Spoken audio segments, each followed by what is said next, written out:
Fala Visconde, eu sou o Vinícius. Meu nome é Cauane, a nova apresentadora do podcast A Fala Visconde. E sejam muito bem-vindos ao segundo episódio da primeira temporada do nosso podcast. Nessa primeira temporada, para quem não viu o primeiro episódio ainda, a gente vai estar conversando um pouco e entrevistando alguns alunos sobre as biomoléculas e a relação delas com a diabetes. Então a gente vai estar fazendo esse programa com a nossa professora orientadora de biologia, Daniela. Então nesse episódio a gente vai conhecer um pouco a história de dois estudantes daqui da ERESAL, que eles são portadores de diabetes.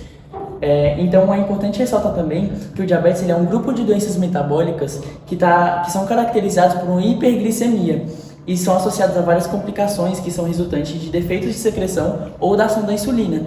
É importante falar também que a insulina está muito relacionada com a diabetes. Para quem não conhece a doença ainda, acaba pensando que a diabetes está mais relacionada ao açúcar ou à glicose. Também está, mas a insulina ela tem um papel fundamental nessa doença. Então, acaba envolvendo vários processos patogênicos específicos, como, por exemplo, a destruição das células beta do pâncreas, que são as produtoras de insulina no nosso organismo, a resistência à ação da insulina, distúrbios de secreção da insulina e vários outros. Continuando a fala, os nossos entrevistados eles possuem a diabetes tipo 1, o que significa que eles possuem a destruição das células betas do pâncreas, o que leva, eventualmente, à deficiência absoluta da insulina. Por isso, eles são insulinodependentes. Esse caso ele é mais comum nos jovens, como é o caso dos nossos colegas. Além disso, é importante saber a diferença entre esses tipos de diabetes, o tipo 1 e o tipo 2, já que no tipo 2 pode até ocorrer o processo da insulina, mas a gente tem mecanismos no nosso organismo em que não funcionam adequadamente, o que faz com que a glicose ela não consiga entrar na célula de forma eficiente.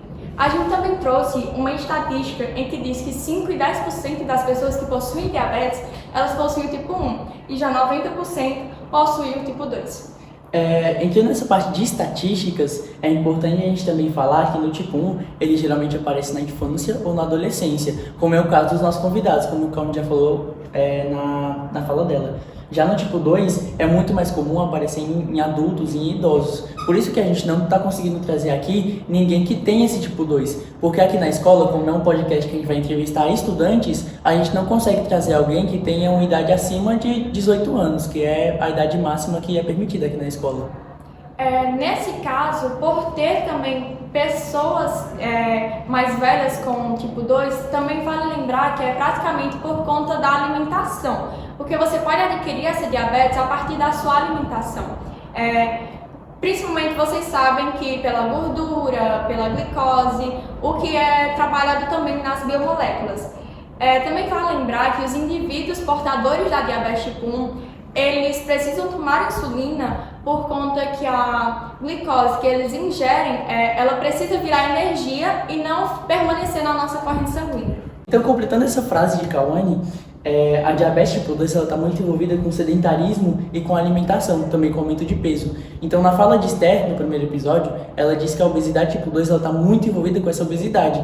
Então, no tipo 2, o organismo ele não consegue, de forma correta, usar a insulina, que ainda não produz ou ainda não fabrica hormônio suficiente para conseguir controlar a glicemia.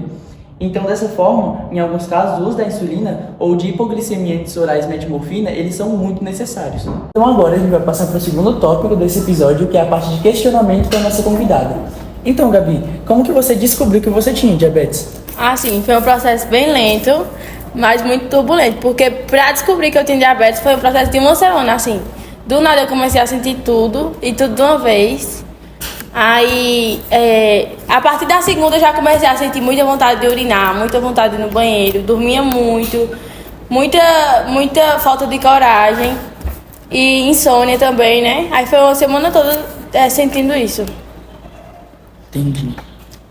Mas como que foi feito, assim, quando você chegou no médico? Como foi feito o diagnóstico e qual a tua reação quando descobriu? Aí, quando foi no domingo, no sábado teve o São João da minha escola. Aí quando foi no domingo eu fui pra Penaforte. Aí chegando lá o médico disse que eu tava com verme. Ele passou um monte de remédio de verme. E na hora eu fiquei boa, né? Porque na hora ele passou um soro de glicose e teve aquele pico de energia, porque glicose é energia, né? Ele achava que eu tava fraca, então eu precisava ficar com energia. Deu glicose. Aplicou glicose. Porém, glicose é açúcar e eu já tava com diabetes. Aí quando foi na segunda-feira, Eu amanheci muito mal, muito mal mesmo. Assim, minha mãe tinha ido trabalhar, né? Eu tinha ficado em casa. Aí, quando chegou, tava o chão todo banhado de vômito. Aí, logo a gente foi pro Cedro. Até pra tomar banho, teve que ter um monte de gente me segurando, porque eu não consegui me aguentar em pé. Aí, a gente foi pro Cedro. Quando chegou no Cedro, o médico me encaminhou pra aqui pro Salgueiro. Aí, ele foi e colocou 2 soros de glicose. Um aqui, outro aqui. Mais glicose. Aí, eu só lembro de minha avó chegando e gritando, não deixa ela morrer, não deixa ela morrer. Aí, manhã disse que foi Deus, porque no meio do caminho, um soro saiu e não conseguiram mais encontrar a veia. Aí se tivesse, né? Aí pronto, quando eu cheguei aqui em Salgueiro, eu entrei em coma por quase 24 horas. Aí foi, e minha mãe colocou no grupo da família e tal, e meu tio foi e pediu pra todo mundo parar o que eu estava fazendo, pra entregar uma interação por mim. Aí quando deu exatamente o tempo que o médico tinha dito, porque se eu não acordasse até aquele tempo, eu seria encaminhada para Petrolina. Aí, quando deu exatamente aquele tempo, estavam fazendo estímulos com a agulha no meu pé e eu acordei, eu dei o grito, né, do ai. Aí, o médico foi e disse, fez todos os exames e disse a mãe que eu estava com diabetes. Ela até disse que, não, pelo amor de Deus, ela não pode ter diabetes. Como é que a minha gosta tanto de doce e tem diabetes? Aí ela disse que ele pegou ela. Você quer sua filha com diabetes viva ou morta? Aí ela disse que queria eu viva. Aí eu tô aqui. É muito importante tocar nesse assunto, né? Porque essa parte a gente tem que ter esse cuidado, quem é médico principalmente, porque imagina, você não conhece, você não sabe que você tem diabetes e o médico te receita glicose. Exatamente. Aí, é muito perigoso. Quando foi descoberto, eu tava com 956 de glicose. E todos os médicos dizem hoje que não tem explicação, porque quando chega em 600 o corpo dá um pan e para tudo. Tanto que quando eu estava em coma, o médico disse que eu poderia acordar, mas com alguma sequela, né? Ou sem algum membro funcional, algum órgão funcional, cega. E eu tô aqui, inteira. Tem aquela questão, né, da retinopatia diabética, do pé diabético, que tem as sequelas, né? Se você passar muito tempo em coma, você pode acabar tendo alguma sequela ou acontecer alguma coisa com você. Exatamente. E foi realmente um milagre, né? Não ter acontecido. Não aconteceu nada. Mas enfim, como que você faz pra você controlar a glicemia? Assim, eu como de tudo, mas eu não exagero, né? Tanto que no início eu tomava 4 vezes no dia insulina, porque era muito descontrolada, 956 é muita coisa, né? Mas hoje eu tomo só uma vez no dia. Aí tem a insulina que eu tomo pra controlar durante o dia e tem uma que eu tomo, se eu correr de subir muito, aí eu tomo pra baixar logo, entendeu? Entendi. Aí é isso. Eu tô sempre medindo, aplicando insulina se precisar e controlando a alimentação pra não exagerar, mas eu como tudo. E como a gente já falou de como controlar essa glicose, essa glicemia, o que acontece se você não tratar a diabetes? Aí acontece o que aconteceu, né? Descompensa e eu vou ter que ficar internada de novo e aumentar a dose de insulina, ou até mesmo porque tem outros tipos de insulina, né? Mudar o tipo de insulina e ter aquela alimentação regrada como eu tinha antes no início. É que naquele caso, né? Se você não tratar o diabetes, pode até causar morte.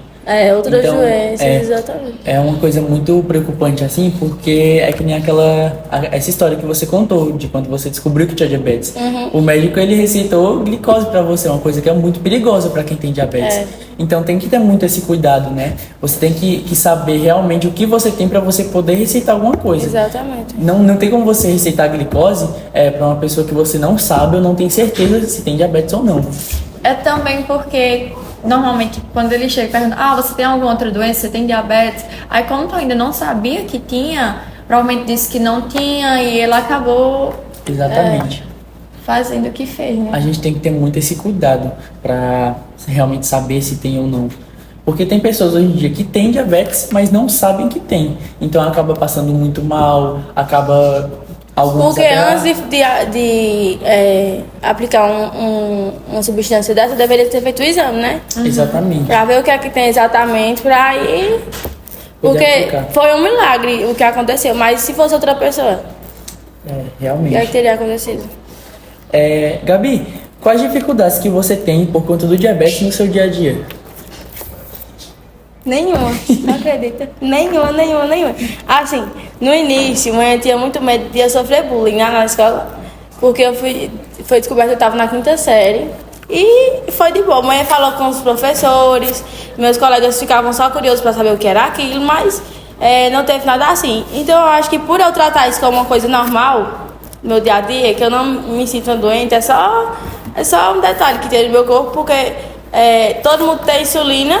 E eu só preciso aplicar a insulina, porque eu não tenho. Entendi. Então, assim, por eu tratar isso como uma coisa normal, acho que todo mundo leva como uma coisa normal, né? Até então, mesmo hoje em dia, dentro da escola. Até hoje em dia. Então, assim, acho que a única dificuldade, que eu nem diria dificuldade, é porque eu preciso estar saindo da sala para aplicar a glicose, se eu me sentir fraca, preciso, se eu não trouxer alimentação doce, né? Preciso comprar. Mas já de aconteceu dificuldade. de ter algum pico Já. assim, na escola? Não? Ano passado.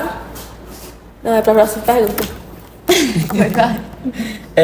Como que é conviver com diabetes aqui na escola? O que poderia ser feito para melhorar essa situação? Sim. Ano passado, aconteceu de subir muito, né? Eu bebi um suco, eu acho, e subiu muito. Aí eu senti que tava alta, medi a glicose e realmente tava alta. Aí, já entra aqui, né? O que poderia ser feito.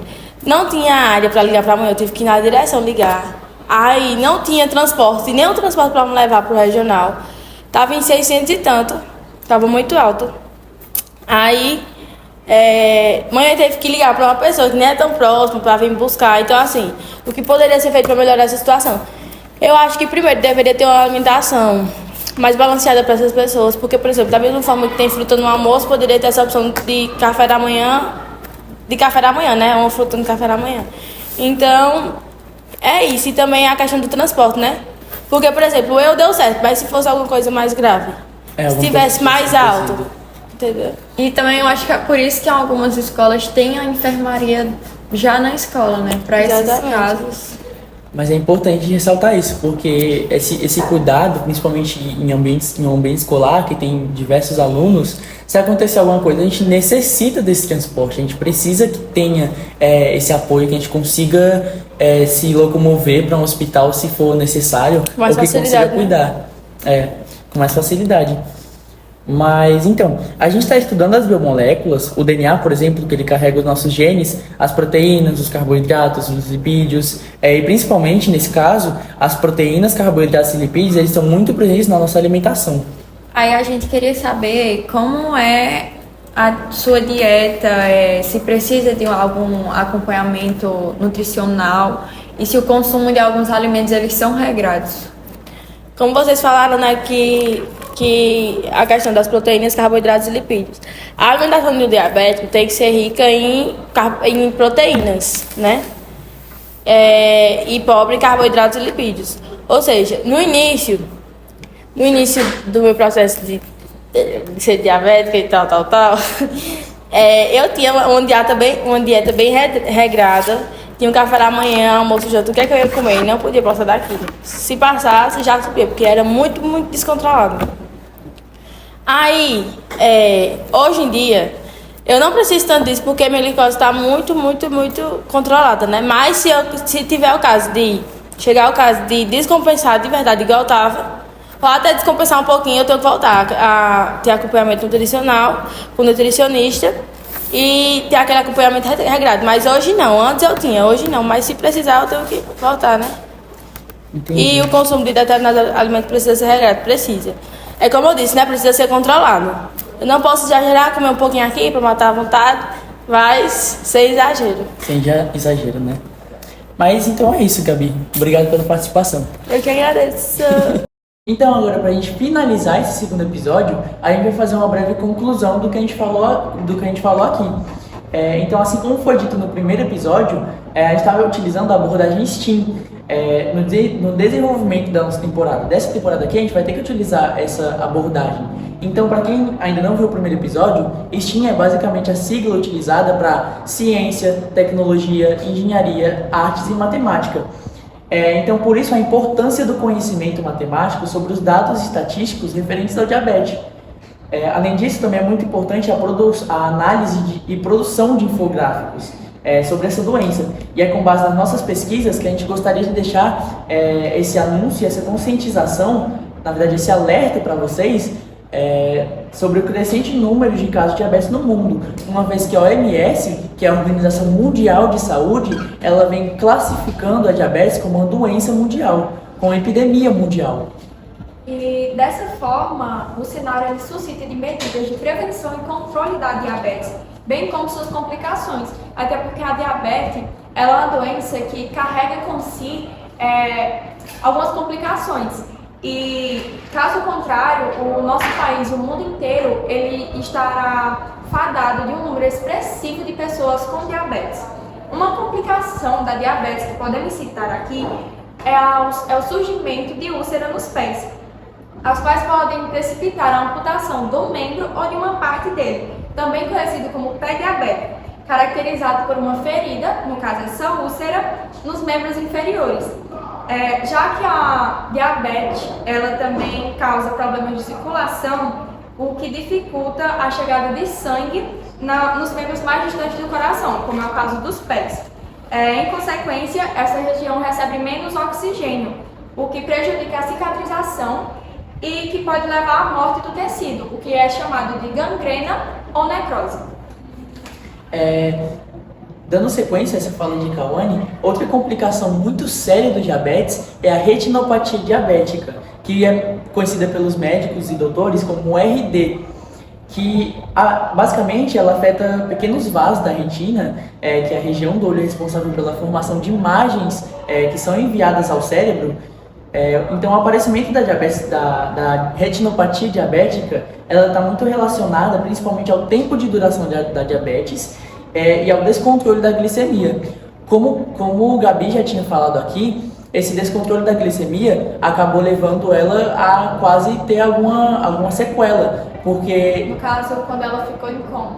Quando ela ficou em coma, quando ela ficou inconsciente, o médico até acabou falando para os pais dela, né? Porque devido ao tempo que ela ficou desacordada e ao nível de glicemia muito alto, ela pode ter acabado desenvolvendo alguma sequela, que no caso ou é esse pé de úlcero, ou essa retinopatia diabética, ou alguma outra sequela. Então, quando o diabetes ele não está controlado, a hiperglicemia ela acaba desencadeando várias alterações no organismo, que, entre outros danos, acaba levando à disfunção dos vasos da retina. Por isso, vem a importância de conhecer as biomoléculas e as funções do nosso corpo. Cuidar da alimentação também é bastante importante, manter hábitos saudáveis e, nos casos de diagnósticos de diabetes, procurar manter o tratamento necessário para que não ocorra uma evolução e problemas mais sérios acarretados pela doença. No próximo episódio, conversaremos com pesquisadores da Universidade Federal da Paraíba, UFPB, para maiores esclarecimentos sobre a diabetes e para saber mais sobre as pesquisas científicas que estão sendo desenvolvidas na universidade. Então agora a gente vai passar a fala para a Gabi, porque como eu tinha falado antes, a gente está utilizando nessa temporada o método STEAM. Então, envolvendo a parte de artes, Gabi fez uma poesia sobre o convívio dela sobre a diabetes e para conscientizar vocês sobre a problemática dessa doença. Então agora a Gabi vai falar um pouco, contar essa poesia dela para vocês.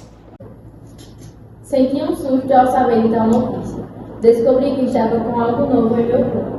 Na verdade era uma doença, mas não como essas que vêm e vão sem nenhuma negligência. Não foi como essas que chegam sem avisar. Tem algumas que vêm e vão, simplesmente arrumam a mala e dizem adeus, e tudo volta a se normalizar. Outras como a minha vêm para ficar, e nem adianta reclamar.